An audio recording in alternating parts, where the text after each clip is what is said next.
આજે આપણે વાત કરશું ઓરલ મ્યુકોસાઇટિસ વિશે. નોર્મલી કેન્સર પેશન્ટ્સ જે લોકો કીમોથેરાપી અને રેડિયેશન થેરાપી લેતા હોય છે તે લોકોને જેમ જેમ આગળની સાયકલ્સ જાતી જાય તેમ એક સમસ્યા ખૂબ જ ડિસ્કમ્ફર્ટ આપે છે અને તે છે ઓરલ મ્યુકોસાઇટિસ. મ્યુકોસાઇટિસ એટલે મ્યુકોસલ લેયરનું ઇન્ફ્લમેશન. જ્યાં જ્યાં પણ મ્યુકોસલ લેયર હોય, જેમ કે મોઢામાં, ફૂડ પાઇપમાં, સ્ટમકમાં, આંતરડામાં, મળ પસાર કરવાની જગ્યામાં, આખું ઇન્ટરનલ ઓર્ગન્સ કે જ્યાં જ્યાં મ્યુકોસા હોય તેનું જ્યારે ઇરિટેશન થાય અને ઇન્ફ્લમેશન થાય તો તેને મ્યુકોસાઇટિસ કહેવામાં આવે છે. જ્યારે તે મોઢાના ભાગમાં થાય છે, જીભની અંદર, ગાલના ગલોફામાં વગેરે ઓરલ કેવિટીમાં, તો ત્યારે તેને ઓરલ મ્યુકોસાઇટિસ તરીકે જાણવામાં આવે છે.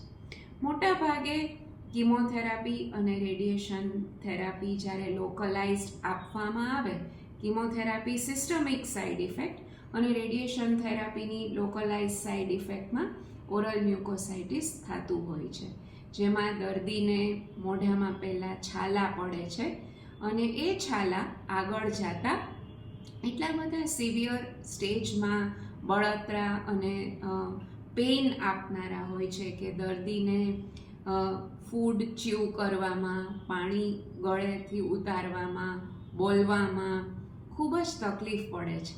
અને જ્યારે મ્યુકોસાઇટિસના ગ્રેડ સિવિયર થતું જાય ત્યારે ફૂડ બરાબર ન લેવાને લીધે દર્દીને વેઇટ લોસમાં વધારો થાય છે, એનર્જી લેવલ્સ ઘટતા જાય છે અને ઓવરઓલ ઇન્ફેક્શનના ચાન્સીસ વધવાને લીધે ઓવરઓલ હેલ્થ કથળતી જાય છે. અને આના માટે એલોપેથી સિસ્ટમમાં કે જે મોડર્ન મેડિસિન સિસ્ટમ છે તેમાં ઓરલ મ્યુકોસાઇટિસને ટ્રીટ કરવા માટે ઘણી બધી જાતના માઉથ વોશિસ રેડિયેશન ઓન્કોલોજિસ્ટ આપતા હોય છે. ઘણા લોકોને તેનાથી ફાયદો થાય છે, પણ ખૂબ જ જેમ જેમ રેડિયેશનની સાયકલ્સ વધતી જાય ને સિવિયરિટી વધતી જાય તો ખૂબ જ ડિસ્કમ્ફર્ટમાં બધા જ માઉથ વોશિસના લીધે ખૂબ જ સિગ્નિફિકન્ટ ડિફરન્સ થતો નથી.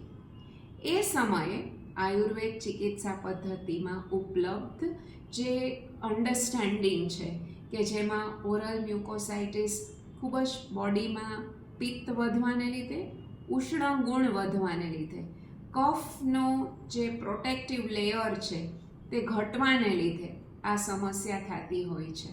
અને આને ટ્રીટ કરવા માટે આયુર્વેદમાં પિત્ત વિરોધી આહાર વિહાર અને કફ પ્રોટેક્ટિવ જે લેયર છે એના માટેનું જે વ્રણરોપણ કરનારા જે દ્રવ્યો છે તેનો ખાસ કરીને ઉપયોગ કરવામાં આવે છે. અને આના માટે પંચકર્મ ટ્રીટમેન્ટના પૂર્વકર્મો જેમ કે કવલ, ગંડૂશ, લેપમ વગેરેથી ખૂબ જ ફરક પડે છે. અને અમારી હોસ્પિટલમાં આના માટેનું એક રિસર્ચ સ્ટડી ચાલી રહ્યું છે જે બેંગ્લોરમાં કેન્સર હોસ્પિટલનો રેડિયેશન ડિપાર્ટમેન્ટ અને અપોલો આયુર્વેદ સાથે મળીને કરી રહ્યા છે. અત્યારનું જે ઇનિશિયલ સ્ટડી છે, ઇનિશિયલ ડેટા છે, જે ખૂબ જ સિગ્નિફિકન્ટ રિઝલ્ટ્સ આવ્યા છે અને દર્દીને કોઈ જાતની આડઅસર કે સાઇડ ઇફેક્ટ્સની કમ્પ્લેન નથી. આયુર્વેદ ટીમ અને રેડિયેશન ઓન્કોલોજિસ્ટની સાથે ચર્ચા વિચારણા બાદ એ ઓલમોસ્ટ નેક્સ્ટ લેવલની સ્ટડી માટે પણ આગળ જશે તેવું છે. સો anybody who is going through chemotherapy and radiation therapy to prevent oral mucositis, please get in touch with this department and follow integrative oncology to gain significant outcomes.